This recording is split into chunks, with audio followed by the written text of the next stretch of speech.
சீனாவின் பிரமாண்ட ராணுவ அணிவகுப்பு நிகழ்ச்சியில் பங்கேற்க வடகொரிய அதிபர் கிம் ஜோங் உன் குண்டு துளைக்காத ரயில் மூலம் அந்நாட்டுக்கு சென்றடைந்தார்.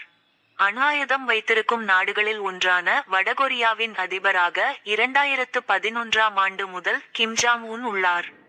சர்வதேச நாடுகள் மற்றும் ஐநா-வின் எதிர்ப்பை மீறி அவ்வப்போது ஏவுகணை சோதனைகளை நடத்தி அமெரிக்கா மற்றும் தென்கொரியாவுக்கு சவால் விடுத்து வருகிறார்.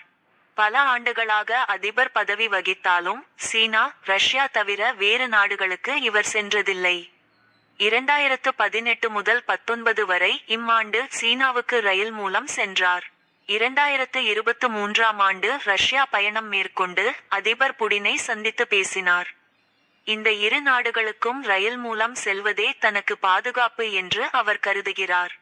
நேற்றிரவு வடகொரியாவின் தலைநகர் பியாங்யாங்கில் இருந்து புறப்பட்ட குண்டு துளைக்காத ரயில் மூலம் சீனா சென்றடைந்தார்.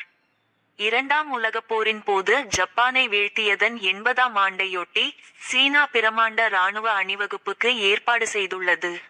அதில் ரஷ்ய அதிபர் விளாடிமிர் புடின் உள்ளிட்ட 26 நாடுகளின் தலைவர்கள் பங்கேற்க உள்ளனர். அந்த நிகழ்ச்சியில் கிம் ஜோங் உன் பங்கேற்கிறார்.